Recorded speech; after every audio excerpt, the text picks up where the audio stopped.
Hello friends, कैसे हैं आप सभी। आशा करता हूं आप सभी अच्छे होंगे और काफ़ी अच्छे तरीके से आपका पेपर हुआ होगा। यहाँ जो पेपर 1 है, मैंने ईवीएस, सीडीपी और हिंदी का एनालिसिस ऑलरेडी अपने चैनल पर डाल दिया है। तो अगर आपने उन वीडियोस को नहीं देखा है और आप चाहते हैं कि आपके कितने नंबर यहाँ पर पेपर में बने हैं, तो आप एनालिसिस देख लीजिए। आप वहाँ से पता चल जाएगा कि आपके कितने क्वेश्चंस करेक्ट हुए हैं। तो यहाँ पर हम मैथ, यहाँ पर गणित लेकर के आ गया हूँ। काफ़ी इजी आपका गणित का पेपर आया था। ना ही आप इसको बहुत इजी कह सकते हैं, ना ही बहुत ज़्यादा टफ कह सकते हैं। जिस हिसाब से प्राइमरी का पेपर आना चाहिए, उसी तरीके से ये पेपर आपका आया हुआ था। तो यहाँ पर हम एनालिसिस लेकर के आ गए हैं मैथ का। अगर आपने मेरी सारी क्लासेस देखी थी तो आपके गणित में 30 के 30 नंबर यहाँ पर बने होंगे, ऐसी मैं आशा करता हूँ। चलिए अब यहाँ पर पहला क्वेश्चन देख लेते हैं। 31 नंबर क्वेश्चन, कौन सा ऑप्शन इसका करेक्ट होगा। कहा है कि गणित की कक्षा में मुक्त सिरे वाले प्रश्नों को समाकलित करने के लिए निम्नलिखित में से यहां पर क्या सबसे अधिक उपयुक्त है। सबसे अधिक उपयुक्त यहां पर पूछा था, तो ए ऑप्शन है कि इन प्रश्नों की एक दूसरे से नकल करना आसान नहीं है। तो ऐसा तो नहीं होता, क्योंकि ओपन एंडेड की बात की गई है। ओपन एंडेड में क्या होता है, यहाँ पर क्रिटिकल थिंकिंग बच्चे की यहाँ पर डेवलपमेंट इससे किया जाता है। तो क्या हो जाएगा, आलोचनात्मक चिंतन का विकास करते हैं। बिल्कुल यहाँ पर सेकंड ऑप्शन करेक्ट हो जाएगा। चलिए नेक्स्ट क्वेश्चन देख लेते हैं। 32 नंबर क्वेश्चन है कि प्राथमिक कक्षा के एक गणित के शिक्षक ने अपने विद्यार्थियों को निम्नलिखित समस्या हल करने दी। उसने क्या कहा है, यहाँ पर 616 विद्यार्थी के स्कूल के लिए 28 विद्यार्थियों ने वाली कितनी कक्षाओं की आवश्यकता होगी, ऐसा उसने यहाँ पर प्रॉब्लम दिया है। और बच्चा किस तरीके से हल कर रहा है, एक कक्षा बराबर मतलब कि 28 अगर विद्यार्थी हैं तो 10 में कितना हो जाएगा, 280 यहाँ पर विद्यार्थी हो जाएंगे। तो 280 यहाँ पर 10, फिर 10 उसने कर दिया, फिर ऐड कर दिया, तो कितना आ गया, ये 560 स्टूडेंट आ गया। अब यहाँ पर बचे 56, तो उसने क्या कर दिया, यहाँ पर दो और यहाँ पर क्या किया, उसने कक्षाएं बना दी, जिसमें 28 और 28 बच्चों को रख दिया, तो 56 और हो गई। उसने ऐड कर दिया 200, यहाँ पर 616 हो गया। तो 10 + 10 20 और 2 22, इस तरीके से उसने सॉल्व किया है। तो यहाँ पर कहा गया है कि निम्नलिखित में से विद्यार्थी द्वारा उपयोग की गई कलन विधि के लिए कौन सा यहाँ पर सबसे उपयुक्त होगा। अब यहाँ पर उसने क्या किया है कि विद्यार्थी ने समस्या हल करने के लिए योग पर विभाजन के वितरण नियम का प्रयोग किया। बिल्कुल यहाँ पर यही किया है उसने कि यहाँ समस्या हल करने के लिए योग का विभाजन का वितरण नियम प्रयोग किया है, इसलिए फर्स्ट वाला ऑप्शन ही यहाँ पर करेक्ट हो जाएगा। चलिए अब नेक्स्ट क्वेश्चन देख लेते हैं। 33 नंबर यहाँ पर क्वेश्चन है कि कक्षा 3 में 150 बच्चों से उनके पसंदीदा एक फल के बारे में यहाँ पर पूछा गया और 5 पसंदीदा फलों के परिणामों को निम्न तालिका में यहाँ पर रखा गया है। तो क्या हो जाएगा, यहाँ पर सेब जो है उनकी बच्चों की संख्या यहाँ पर 28 है, और यहाँ पर अमरूद कितने बच्चे पसंद करते हैं, तो 26 करते हैं। आम 44, केला यहाँ पर 14 और अंगूर यहाँ पर 28 बच्चे जो है पसंद करते हैं। अब यहाँ पर सही विकल्प आपको चुनना है। अब यहाँ पर देखो, पहला ऑप्शन है कि 10 बच्चे इस तालिका में दिए गए किसी भी फल को पसंद नहीं करते हैं। क्या ये सही होगा, तो बिल्कुल। जब इन सभी को आप ऐड करेंगे तो यहाँ पर इसका योग कितना आ जाएगा, 140 आ जाएगा। और टोटल विद्यार्थी हैं 150, तो यहाँ पर 10 ही तो इनका माइनस करेंगे तो आप 10 ही विद्यार्थी होंगे। तो 10 बच्चे ऐसे होंगे जो कि यहाँ पर किसी भी फल को पसंद नहीं करते। यही ऑप्शन आपका करेक्ट हो जाएगा। चलिए अब नेक्स्ट क्वेश्चन देख लेते हैं कि 201 के पूर्ववर्ती और 4781 के परवर्ती का गुणनफल यहाँ पर कितना होगा। देखो, पूर्ववर्ती का यहाँ पर मतलब होता है, जो पूर्ववर्ती यहाँ पर संख्या होती है आपकी, वो कौन सी होती है, तो यहाँ पर वो होती है आपकी पहले की संख्या, मतलब कि पूर्ववर्ती पूछा गया। तो 200 का पूर्ववर्ती क्या हो जाएगा, 200 हो जाएगा। 201 का क्या होगा, पूर्ववर्ती 200 हो जाएगा। और 4781 का यहाँ पर परवर्ती मतलब आगे की, तो 4782 हो जाएगा। अब इसका क्या किया गया है, गुणनफल आप कर लीजिए। तो 200 गुणे यहाँ पर कितना हो जाएगा, 4782। अब 2 से आप कर लीजिए, 2 दूनी 4, 2 अठे 16 और 2 सते 14, 1 15 और 2 चौके 8, 1 9, मतलब कि 00 और आगे लगा देना। कितना हो जाएगा, 45 95 64 00, 95 64 00 ए ऑप्शन में है, तो ए ऑप्शन ही आपका क्या हो जाएगा, करेक्ट हो जाएगा। चलिए 35 नंबर क्वेश्चन है कि भिन्नों की अवधारणा के संदर्भ में निम्नलिखित में से कौन सा कथन यहाँ पर सत्य नहीं है। इसमें यह पूछा गया है कि सत्य नहीं है। चलिए देख लेते हैं। एक भिन्न का गणितीय चिन्ह नोटेशन एक विभाजन समस्या को निरूपित करने के लिए यहाँ पर किया जा सकता है, या फिर यह एक समान वस्तुओं वाले समूह के भाग को निरूपित करता है। एक भिन्न का गणितीय चिन्ह नोटेशन, यहाँ पर अनुपात, देखो भाग का यहाँ पर क्या है, भाग को ही तो भिन्न कहा जाता है, तो ये सभी क्या है, करेक्ट है। ये फोर्थ ऑप्शन है कि यह एक पूर्ण का वह भाग निरूपित करता है जो एक से बड़ा होगा। अगर जैसे आपके पास एक पिज्जा है, जैसे कि ये पिज्जा है पूरा, अगर आप इसका कोई यहाँ पर भाग कर देते हैं तो एक से कम मिलेगा, मतलब एक चौथाई मिल सकता है, एक तिहाई मिल सकता है, इसका मतलब एक से कम मिलेगा, बड़ा तो नहीं होगा, इसलिए क्या हो जाएगा, आपका फोर्थ ऑप्शन करेक्ट हो जाएगा। तो अगर आज आप 15 तारीख है, आज आपका पेपर है, तो आप इसको देख लीजिए, यहाँ से आपके बहुत सारे जो है कॉन्सेप्ट क्लियर होने वाले हैं। तो जल्दी से आप सभी लोग इसको देख लीजिए, और चैनल पर नए हैं तो इसको जरूर सब्सक्राइब कर लीजिए। चलिए अब 36 नंबर क्वेश्चन है कि 4 अंकों की वह न्यूनतम संख्या जो 6, 7 और 4 का गुणज है। अब देखिए, अगर वह कोई न्यूनतम संख्या होगी जो कि 6, 7 और 4 का गुणज होगी, इसका मतलब है कि वो एलसीएम, इसके एलसीएम से भी कटनी चाहिए। तो 6, 7 और 4 का यहाँ पर एलसीएम कितना आ जाएगा, 84 आ जाएगा। अगर ये 84 होगा तो यहाँ पर 84 से वो संख्या कटनी चाहिए। अब चलिए यहाँ पर जैसे कि न्यूनतम संख्या क्या हो सकती है 4 अंकों की, यहाँ पर हो सकती है 1000 हो सकती है, इकाई, दहाई, सैकड़ा, हजार, मतलब कि 4 अंकों की न्यूनतम संख्या 1000 होती है।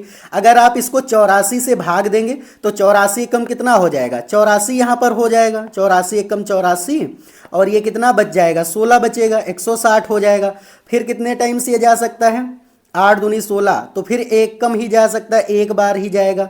तो यहाँ पर कितने बार चला जाए, 8 दूनी 16, 4 दूनी 8, तो ये हो जाएगा 168, तो यहाँ पर तो जाएगा नहीं, तो ये कितना हो जाएगा, फिर से 84, तो यहाँ पर माइनस करेंगे आप इसको, तो ये आ जाएगा 6, और यहाँ बचा 15, तो 8, 7, 15, मतलब 76 आ जाएगा यहाँ पर। अब क्या है कि यहाँ पर अगर आप एक बार यहाँ पर ले जाएंगे तो क्या कितना होगा, अगर आप इसको ही रखिए तो 76 अगर आप माइनस करेंगे तो कम हो जाएगा ना, तो वो 3 अंकों की संख्या बन जाएगी। अब आपको चाहिए 4 अंकों की न्यूनतम संख्या, तो यहाँ पर आप क्या करेंगे, 84 यहाँ पर ले जाएंगे, और 84 जो होगा यहाँ पर कितना शेष बच जाएगा, तो 8 बचेगा, और यहाँ पर कितना हो जाएगा, 8 जो बचेगा वो यहाँ पर 1000 में प्लस कर देना, तो 1008 हो जाएगा। तो कौन सा हो जाएगा, थर्ड ऑप्शन आपका यहाँ पर करेक्ट हो जाएगा। चलिए अब 37 नंबर क्वेश्चन देख लेते हैं। तो 37 नंबर क्वेश्चन है यहाँ पर कि एक बच्चे ने प्रश्न हल किया, क्या हल किया है उसने, 1/2 + 1/3 बराबर 2/5। इस हल से सबसे उपयुक्त क्या निष्कर्ष निकाला जा सकता है। देखो ये वाला क्वेश्चन मैंने डायरेक्ट जब मैंने यहाँ पर आपको प्रैक्टिस सेट कराया था तो उसमें ये वाला क्वेश्चन कराया था, आप देख सकते हैं, जो मेरा 5वां यहाँ पर लेक्चर था मैथ का, उसमें आप देख सकते हैं इस तरीके का क्वेश्चन यहाँ पर मैंने कराया था। चलिए यहाँ पर फर्स्ट है कि बच्चे को लघुत्तम समापवर्त लेना नहीं आता है, बच्चा नहीं जानता कि भिन्नों को संख्या रेखा पर प्रदर्शित कर कैसे किया जाता, या फिर उसने किया क्या है, देखो ऊपर ऊपर का अंश अंश को उसने जोड़ दिया और हर हर को जोड़ दिया। तो उसने प्राकृतिक संख्याओं को तो उसकी अवधारणा वो जानता है जोड़ने की, उसी को यहाँ पर विस्तारित कर दिया भिन्न में, इसलिए थर्ड ऑप्शन आपका करेक्ट हो जाएगा। चलिए नेक्स्ट क्वेश्चन देख लेते हैं। 38 नंबर क्वेश्चन है कि राष्ट्रीय शिक्षा नीति 2020 गणित के कंप्यूटेशनल सोच के महत्व को यहाँ पर बढ़ावा देती है, क्योंकि वो क्यों देती, क्योंकि एआई जो मतलब कि आर्टिफिशियल इंटेलिजेंस है, उसकी मशीन लर्निंग और डेटा साइंस आदि जैसी उभरती हुई तकनीकों का आधार है। तो बिल्कुल यहाँ पर सेकंड ऑप्शन ही करेक्ट हो जाएगा। चलिए अब नेक्स्ट क्वेश्चन है कि 9 किलो में से 7 किलो 7 ग्राम को घटाने पर क्या परिणाम प्राप्त होगा। देखो 9 किलो को अगर आप ग्राम में यहाँ पर चेंज करेंगे तो कितना आ जाएगा, 9000 ग्राम आ जाएगा, और यहाँ पर 7 किलो 7 ग्राम है, मतलब कि 7000 कितना हो जाएगा, 7007 ग्राम हो जाएगा। ये माइनस करेंगे आप तो यहाँ पर कैरी हो जाएगा, कैरी से अगर 7 तो 3 आ जाएगा, फिर 9 और 1 आ जाएगा, मतलब 1। अब यहाँ पर किलो में आपको बनाना है तो किलो जब बनाएंगे तो यहाँ पे पॉइंट लग जाएगा, मतलब 1 किलो 993 ग्राम। कौन सा ऑप्शन है, फर्स्ट ऑप्शन में ही है, करेक्ट हो जाएगा। देखिए कितने इजी क्वेश्चन थे, ज़्यादा कुछ टफ नहीं था, केवल और केवल आपको कैलकुलेशन, यही मैं जब प्रैक्टिस सेट मैंने कम से कम 12-13 कराए थे यहाँ पर उसके वीडियो में, तो वहाँ पर मैंने यही बताया था कि आपको केवल और केवल कैलकुलेशन और यहाँ पर केजी को ग्राम में चेंज करना, ग्राम को यहाँ पर जैसे कि आ जाएगा मिलीग्राम में चेंज करना, तो वो सारी चीज़ें अगर आप जानते रहेंगे तो 100% आपके 30 में से 30 नंबर आएंगे। तो उसी तरीके से ये पेपर भी आया। चलिए अब 40 नंबर क्वेश्चन देख लेते हैं कि दूसरी कक्षा के अधिकांश शिक्षार्थी जो है 4 कैंडी और 3 कैंडी जैसी दो मात्राएं जोड़ने में सक्षम होते हैं, लेकिन जब वर्कशीट पर वो 4+5 करने के लिए कहा जाता है तो अधिकांश वही शिक्षार्थी ऐसा करने में असमर्थ हो जाते हैं। राष्ट्रीय पाठचर्या रूपरेखा 2005 के अनुसार इसका क्या कारण होगा? तो यहाँ पर जब वो देखो कैंडी को तो जोड़ लेते हैं, लेकिन जब वहाँ पर उनको कॉपी में दिया जाता, वर्कशीट में दिया जाता 4+5, इसका मतलब है वो यहाँ पर नहीं जोड़ पाते हैं। तो मैथ क्या है, यहाँ पर साइन लैंग्वेज में होता, अमूर्त होता है, तो प्रतीकों को यहाँ पर तैयार नहीं उपयोग करने में, तो यहाँ पर थर्ड ऑप्शन ही क्या होगा, करेक्ट हो जाएगा। क्योंकि देखो मैथ जो है संख्या, संकेत और नियम से चलती है, तो ये आपको ध्यान रखना है, इसलिए थर्ड ऑप्शन ही यहाँ पर करेक्ट हो जाएगा।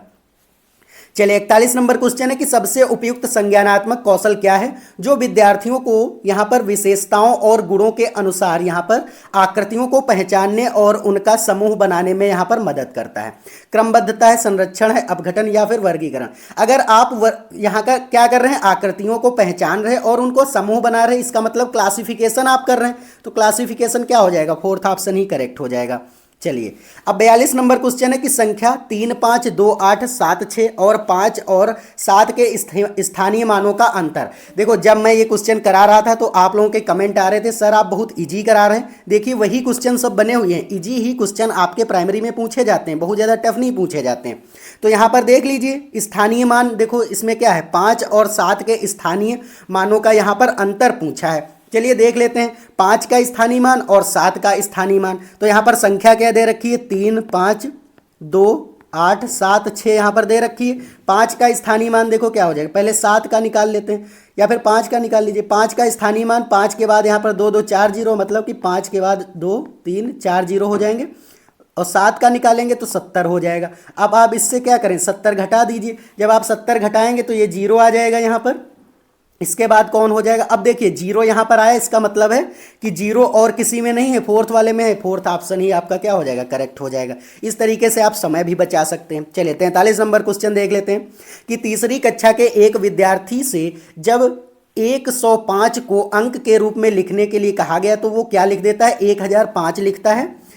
तो यह क्या इंगित करता है कि उसे स्थानीय मान की अवधारणा को समझने में और सहायता की यहाँ पर आवश्यकता, इसलिए सेकंड ऑप्शन ही क्या होगा, करेक्ट हो जाएगा। चलिए 44 नंबर क्वेश्चन है कि चौथी कक्षा के बच्चों को क्षेत्र की अवधारणा से परिचित कराने का सबसे प्रभावी तरीका यहाँ पर कौन सा हो सकता है? अगर क्लास 4th के बच्चे हैं और आप क्या कर रहे हैं, बच्चों को क्षेत्र की अवधारणा से परिचित करा रहे हैं, तो यहाँ पर आप क्या करेंगे, यहाँ पर आप उनको इसी से, यहाँ मतलब टेसनेशन मतलब टाइलिंग से यहाँ पर आप उनको कर देंगे, इसलिए फोर्थ ऑप्शन यहाँ पर क्या होगा, करेक्ट हो जाएगा। चलिए अब 45 नंबर देख लेते हैं कि अंकों 5, 9, 2, 0, 2, 8 और 6 से यहाँ पर बिना क्या है, पुनरावृत्ति के 6 अंकों की बनाई जा सकने वाली सबसे बड़ी और सबसे छोटी संख्याओं का योग यहाँ पर क्या होगा, ये आपसे पूछा है। अब देखिए ये जो संख्या आपको दी गई है इससे सबसे बड़ी संख्या कौन सी हो जाएगी, तो अगर आप बड़ी संख्या यहाँ पर सबसे बनाएंगे तो सबसे बड़ा नंबर यहाँ पर आपको क्या दिख रहा है, 9 दिख रहा है, फिर 8 है, फिर 6 है, फिर 5 है, फिर 2 है, फिर 0 हो जाएगा। उसके बाद आप छोटी संख्या यहाँ पर देख लीजिए, छोटी संख्या क्या है यहाँ पर, अब देखो आप 0 तो रख नहीं सकते, 0 से आप देखिए उससे जो है बड़ी संख्या कौन सी, तो 2 है। उसके बाद में क्या हो जाएगा, 0 हो जाएगा, 5, 6, 8, 9 ये हो जाएगा। अब इसको क्या करना है, कह रहा है इसका योग, जब आप इसको जोड़ लेंगे तो जोड़ने के बाद आप जोड़ लीजिए, यहाँ पर कितना हो गया, 9, 8, 6, 5, 2, 0, यहाँ पर हो जाएगा 9, 8, 6, 5, 0 और 2, फिर यहाँ पर ऐड करना है तो यहाँ पर 9 आ जाएगा, 8, 2, 10, 6, 5, 11 और 1, 12 हो जाएगा, 6, 5, 11, 1, 12 और यहाँ पर 8, 1, 9 हो जाएगा, 9, 2, 11 हो जाएगा। मतलब 11, 92, 20, 9, 11, 92, 20, 9 किस में है, तो थर्ड ऑप्शन में है। तो क्या हो जाएगा, यहाँ पर थर्ड ऑप्शन ही आपको क्या करना है, यहाँ पर करेक्ट कर देना है। चलिए नेक्स्ट क्वेश्चन देख लेते हैं कि पैटर्न 12, 14, 17, 13, 8, 14, 21 में लुप्त 2 संख्याएं बतानी। अब देखो ये क्या है, आपको सीरीज, मैंने बताया था कि आपके प्राइमरी में पैटर्न सीरीज से क्वेश्चन बनते हैं और ये केवल और केवल क्या होता है, रीजनिंग बेस होता है। तो क्या करना है आपको, यहाँ पर रीजनिंग लगा देनी है। चलिए देखिए 12 है, फिर 14 है, फिर 17 है, फिर 13 है और फिर 8 है, फिर 14 है और बाद में क्या है, 21 है। 21 के बाद आगे अब देखो यहाँ पर क्या हुआ, +2 हुआ है, फिर यहाँ पर +3 हुआ है, अब यहाँ पर माइनस हुआ है, माइनस कितना हुआ, -4 हुआ है, और फिर यहाँ पर क्या 8 आया है, तो कितना हो जाएगा 8 और 5 13 होता है, तो -5 हुआ है। फिर क्या हुआ यहाँ पर 8 6 14 +6 हुआ है, और फिर यहाँ पर कितना हुआ 14 और 6 1 7, मतलब कि यहाँ पर 7 प्लस हुआ है। अब क्या होगा, दो देखो यहाँ पर आपको देखना है, 2 बार प्लस हो रहा है, 2 बार माइनस हो रहा है, फिर 2 बार प्लस हो रहा, अब 2 बार माइनस होगा। तो यहाँ पर 21 में से कितना यहाँ पर घटेगा कि यहाँ पर कितना आए, तो यहाँ पर देखियो यहाँ पर 5 आया था, अब देखो यहाँ पर 3 आया था, तो डबल आया था ना यहाँ पर, तो क्या हो जाएगा 21 से आप कितना घटाएं कि यहाँ पर आपका बने आंसर, तो यहाँ पर कितना हो जाएगा, तो यहाँ पर आपको -8 कर देना है अब, क्योंकि यहाँ पर 5 था, 5 में 3 आप ऐड, -8 आप करेंगे तो 13 आ जाएगा, और फिर आप क्या करेंगे 9 करेंगे तो यहाँ पर कितना आ जाएगा, 13 से 9 माइनस करेंगे तो 4 आ जाएगा, तो यहाँ पर कितना आ जाएगा 13 और 4, मतलब थर्ड ऑप्शन आपका यहाँ पर करेक्ट हो जाएगा। चलिए अब नेक्स्ट क्वेश्चन देख लेते हैं। तो इसी तरीके से इजी क्वेश्चन थे आपके, ज़्यादा टफ नहीं थे। चलिए 47 नंबर क्वेश्चन है कि जैस्मिन ने कहा एक आयत में विपरीत भुजाओं के 2 युग्म समानांतर होते हैं, एक वर्ग में भी विपरीत भुजाओं के 2 युग्म समानांतर होते हैं, मतलब कि वो यहाँ पर कह रही है कि आयत जो होते हैं उनके भी युग्म, मतलब कि अपोजिट जो साइड होती है वो क्या होती है, इक्वल होती, अपोजिट साइड इक्वल होती। अब ऐसे ही क्या कह रही है, वो वर्ग में भी होता है, अपोजिट साइड इक्वल होती, बिल्कुल सही है। और इसी प्रकार समानांतर चतुर्भुज भी वो जानती है कि इसमें भी क्या होती है कि अपोजिट जो भुजाएं होती हैं, मतलब कि विपरीत भुजाएं वो बराबर होती हैं, समानांतर होती हैं, इसलिए आयत और वर्ग दोनों ही यहाँ पर समानांतर त्रिभुज होंगे, मतलब चतुर्भुज होंगे। जैस्मिन वैन हेले के सिद्धांत में ज्यामितीय चिंतन के किस स्तर पर है, तो वो यहाँ पर संबंधों की समझ जानती, इसलिए क्या हो जाएगा फर्स्ट ऑप्शन यहाँ पर करेक्ट हो जाएगा। चलिए नेक्स्ट है, निम्न में से किस अक्षर की 2 यहाँ पर सममित रेखाएं होंगी। यहाँ पर आपसे पूछा है कि केवल 2 सममित रेखाएं किसकी हो जाएंगी, तो यहाँ पर देखिए 2 सममित रेखाएं किसकी हो सकती, तो यहाँ पर H की हो सकती है, इसलिए क्या हो जाएगा फोर्थ ऑप्शन करेक्ट हो जाएगा। चलिए अब यहाँ पर 49 नंबर क्वेश्चन है कि राष्ट्रीय पाठचर्या रूपरेखा 2005 के अनुसार गणित के शिक्षकों को इस ओर ध्यान केंद्रित करने की जरूरत है, तो किस ओर यहाँ पर ध्यान केंद्रित करने की जरूरत है, तो स्मरण और गहन रूप से एल्गोरिदम को बढ़ावा देना, तो ये गलत है। फिर क्या है, गणित तर्क विचार है, बिल्कुल सही है, और सही उत्तरों के लिए एकमात्र अधिकारी बनना, तो ये भी गलत, तो केवल और केवल बी करेक्ट हो जाएगा। चलिए नेक्स्ट क्वेश्चन है कि एक त्रिभुज जिसकी सभी भुजाएं अलग अलग लंबाइयों की होती क्या कहलाता है, तो आपको तो ये बहुत इजी था, आंख बंद करके भी आप लगा सकते थे। अगर सभी त्रिभुज की भुजाएं अलग होंगी, जैसे कि ये थी 5 सेंटीमीटर, ये 6 और ये 7, तो ये क्या है विषम बाहु त्रिभुज, इसलिए सेकंड ऑप्शन यहाँ पर क्या हो जाएगा करेक्ट हो जाएगा। चलिए 51 नंबर क्वेश्चन है। अब 51 नंबर जो क्वेश्चन है, निम्नलिखित में से कौन सा यहाँ पर भारतीय गणित से संबंधित नहीं है, तो यहाँ पर पूछा गया कि जो भारतीय गणित है उससे कौन संबंधित, चरिक संहिता भी संबंधित है, गलत हो जाएगा। सूर्य सिद्धांत भी हो जाएगा, बौधायन शुक्ल मतलब शुक्ल सूत्र ये भी है, लीलावती नहीं, इसलिए क्या हो जाएगा फोर्थ ऑप्शन यहाँ पर करेक्ट हो जाएगा। चलिए 52 नंबर क्वेश्चन है कि आंकड़ों का प्रबंधन के संबंध में निम्नलिखित में से कौन सा यहाँ पर सही है, तो आंकड़े मतलब कि यहाँ पर बताया गया कि ग्राफ आपको डेटा हैंडलिंग के बारे में यहाँ पर पूछा गया, तो फोर्थ ऑप्शन ही आपका करेक्ट होगा कि आंकड़ों का आलेखों द्वारा प्रदर्शन समझने में बहुत आसान होता है जब भी यहाँ पर आंकड़ों का रुझान या तुलना दिखानी हो, बिल्कुल यहाँ पर फोर्थ वाला ही करेक्ट हो जाएगा। चलिए 53 नंबर क्वेश्चन है। 53 नंबर क्वेश्चन है कि 4/7 प्लस 5/14 माइनस 7/8 किसके यहाँ पर बराबर होगा, तो यहाँ पर इसका मान कितना हो जाएगा, तो देखिए यहाँ पर आपको क्या करना है, सबसे पहले तो हर का यहाँ पर एलसीएम ले लेना। जब आप एलसीएम लेंगे तो इसका कितना आ जाएगा, एलसीएम 56 आ जाएगा। एलसीएम यहाँ पर इस तरीके से आप ले सकते हैं, मैंने इसलिए यहाँ पर पहले सॉल्व किया है, फिर यहाँ पर मैं आपके लिए आंसर की लेकर के आया हूँ, तो आप देख सकते हैं इस तरीके से आप एलसीएम लेंगे तो कितना बनेगा, 56 बनेगा। अब जब 56 सभी को बनाना है, जैसे कि यहाँ पर 4/7 है, इसको आप 56 बनाएंगे तो 7/8 56 हो जाएगा, 8 से करेंगे।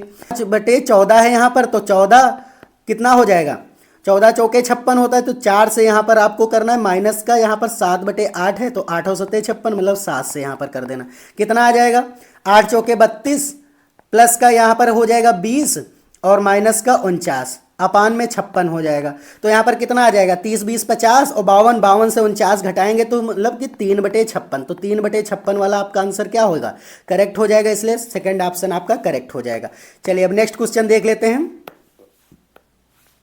54 नंबर क्वेश्चन है कि गणित की कक्षाओं में निम्नलिखित में से कौन सा रचनात्मक आकलन के बारे में यहाँ पर सबसे कम उपयुक्त है। तो यहाँ पर सबसे कम उपयुक्त क्या है, तो यहाँ पर थर्ड ही ऑप्शन आपका करेक्ट हो जाएगा। यह संचयी मूल्यांकन उपलब्ध कराता है जो कि बच्चों को श्रेणीबद्ध करने में सहायता करता है, इसलिए थर्ड ऑप्शन ही आपको करेक्ट कर देना है। चलिए 55 नंबर क्वेश्चन है। यहाँ पर 55 नंबर क्वेश्चन है कि एक व्यक्ति ने अपने बैंक के खाते में से किसी महीने की तारीख को यहाँ पर 4,560 निकाले और उसी महीने में 20 तारीख को उसने 2,567 रुपये जमा कर दिए। यदि महीने के अंत में उसके खाते में 3,125 रुपये की धनराशि है तो महीने के प्रारंभ में उसके खाते में कितनी धनराशि रही होगी, ये आपको बताना है। तो देखो इसको मान लेना है कि x उसके खाते में यहाँ पर रही होगी धनराशि। अब क्या होगा, x से आप उसने क्या किया, निकाल लिया महीने के प्रारंभ में 4,560 रुपये और प्लस का उसने कितना ऐड कर दिया, मतलब जमा किया है 2,567 रुपये और बराबर कितना हो जाएगा यहाँ पर 3,125 रुपये बचे हैं। जब आप इसको सॉल्व करेंगे तो ये आपका x बराबर कितना आ जाएगा 5,118 रुपये आ जाएंगे। इसको आप सॉल्व कर लेना तो यहाँ पर थर्ड ऑप्शन आपका यहाँ पर करेक्ट हो जाएगा। चलिए अब 56 नंबर क्वेश्चन देख लेते हैं कि निम्न में से किसकी यहाँ पर निश्चित लंबाई होती है। तो अगर निश्चित लंबाई की बात करें तो रेखाखंड ही होता है जिसकी कि यहाँ पर निश्चित लंबाई होती है, इसलिए फर्स्ट ऑप्शन ही करेक्ट हो जाएगा। देखो किरण क्या होती है, एक सोर्स पॉइंट होता है और आगे इसको आप कहीं तक भी बढ़ा सकते हैं, तो अनंत तक इसको बढ़ा सकते हैं। ये मैंने आपको जब ज्योमेट्री वाला यहाँ पर सीरीज कराई थी तो उसमें बताया था, तो ये भी गलत हो जाएगा। समतल भी नहीं होगा और रेखाखंड एक रेखा मतलब रेखा तो दोनों तरफ आप बढ़ा सकते हैं लाइन को, तो यहाँ पर इधर भी अनंत बढ़ सकता है, यहाँ पर भी अनंत बढ़ सकता है। तो यहाँ पर सेकंड थर्ड फोर्थ गलत हो जाएगा और फर्स्ट वाला ऑप्शन करेक्ट हो जाएगा। चलिए अब नेक्स्ट क्वेश्चन है कि यहाँ पर बोला गया है कि 31 से 60 तक के यहाँ पर बीच की अभाज्य संख्याओं का योग आपको यहाँ पर बताना है। चलिए देख लेते हैं। अब देखो यहाँ पर अगर आपसे ये कहा जाए कि 31 से 60 के बीच अभाज्य संख्या है, तो अभाज्य संख्या क्या होगी, आपको 31 और 60 के बीच लिखना है। इसका मतलब 31 को नहीं लेना है और 60 को नहीं लेना। अब इसके बीच में कौन कौन सी संख्याएं हो जाएंगी, तो एक तो हो जाएगा 37, फिर एक क्या आ जाएगा 31 के बाद अभाज्य 41 आ जाएगा, फिर क्या आ जाएगा यहाँ पर 43 आ जाएगा, उसके बाद क्या आ जाएगा यहाँ पर 47 आ जाएगा, 53 आ जाएगा और फिर क्या होगा यहाँ पर 59 आ जाएगा। तो इन सबको अगर आप ऐड करेंगे तो यहाँ पर 280 बनेगा। आप इसको ऐड करके देख लेना तो यहाँ पर सेकंड ऑप्शन करेक्ट हो जाएगा। चलिए नेक्स्ट क्वेश्चन है यहाँ पर कि राधा सोमवार बुधवार और शुक्रवार को प्रतिदिन 3 किलोमीटर 725 मीटर चलती है, जबकि मंगलवार और बृहस्पतिवार को वह प्रतिदिन 2 किलोमीटर 9 मीटर चलती है। उसके द्वारा सोमवार से शुक्रवार तक यहाँ पर चली गई कुल दूरी आपको यहाँ पर बतानी है। तो क्या है यहाँ पर 3 किलोमीटर और 725 मीटर है, तो आप यहाँ पर क्या करेंगे, इसको मीटर में चेंज कर लेंगे तो 3,725 हो जाएगा। 3 से गुणा करेंगे तो ये कितना आ जाएगा 11,175 मीटर आ जाएगा। ये मैंने यहाँ पर सॉल्व कर लिया था। अब देखिए 2009 को यहाँ पर कह रहा है 2 दिन चलती है, तो 2 से आप गुणा करेंगे तो कितना आ जाएगा 4,018 मीटर ये आ जाएगा। अब यहाँ पर क्या करना, आप सब इसको ऐड करेंगे तो ये कितना बन जाएगा 15 किलोमीटर और यहाँ पर 193 मीटर बनेगा। तो यहाँ पर यही थर्ड ऑप्शन आपका करेक्ट हो जाएगा। चलिए नेक्स्ट क्वेश्चन है कि 8 मीटर लंबे 70 सेंटीमीटर चौड़े और यहाँ पर क्या है 40 सेंटीमीटर मोटे लकड़ी के एक ब्लॉक में 2 मीटर 35 सेंटीमीटर और 8 यहाँ पर क्या है सेंटीमीटर माप वाले कितने फट्टे यहाँ पर बनाए जा सकते हैं। सभी क्या करना है, डायरेक्ट आपको इसको ऊपर रख देना है, नीचे इसको रख देना है इस वाले को और डिवाइड कर देना। डिवाइड करेंगे तो यहाँ पर 40 आ जाएगा, तो कितने फट्टे आ जाएंगे, थर्ड ऑप्शन आपका करेक्ट हो जाएगा। चलिए अब लास्ट क्वेश्चन है 60 नंबर क्वेश्चन कि विद्यार्थियों को भाग की समस्याएं हल करने में यहाँ पर कठिनाई आती है क्योंकि वो क्या करते हैं, यहाँ पर विद्यार्थी भाग का चिन्ह पसंद नहीं करते। तो ऐसा तो गलत होगा, ऐसा तो नहीं कहा गया है। भाग की समस्याओं की दैनिक जीवन में कोई उपयोगिता नहीं, तो ये भी गलत है। भाग की समस्याओं को हल करने के लिए कोई अनौपचारिक यहाँ पर कलन विधि नहीं होगी, तो अनौपचारिक मतलब जिसमें नियमबद्ध ना हो, तो इस तरीके से भी गलत होगा। इसलिए यहाँ पर क्या हो जाएगा, फोर्थ ऑप्शन आपका करेक्ट हो जाएगा कि भाग की समस्याएं हल करने के लिए यह आवश्यक है कि विद्यार्थी जमा घटा और गुणा यहाँ पर करना अच्छी तरीके से जान सके। अगर वो डिवाइड यहाँ पर वो सीख रहे हैं तो सबसे पहले वो प्लस माइनस और यहाँ पर गुणा करना सीखें, तभी तो यहाँ पर वो गुणे को ही तो भाग में वो डिवाइड कर पाएंगे। तो इसलिए क्या हो जाएगा, फोर्थ ऑप्शन यहाँ पर करेक्ट हो जाएगा। उम्मीद है आपके यहाँ पर अच्छे यहाँ पर मार्क्स बने होंगे। अगर आपने मैच किया है तो सारी चीज़ें आपकी करेक्ट होंगी। तो आज के लिए इतना ही। अगर आपको ये वीडियो अच्छा लगा तो वीडियो को लाइक कर दीजिए, चैनल पर नए हैं तो इसको जरूर सब्सक्राइब कर दीजिए। चलिए अब मिलते हैं नेक्स्ट वीडियो के साथ, तब तक के लिए जय हिंद जय भारत।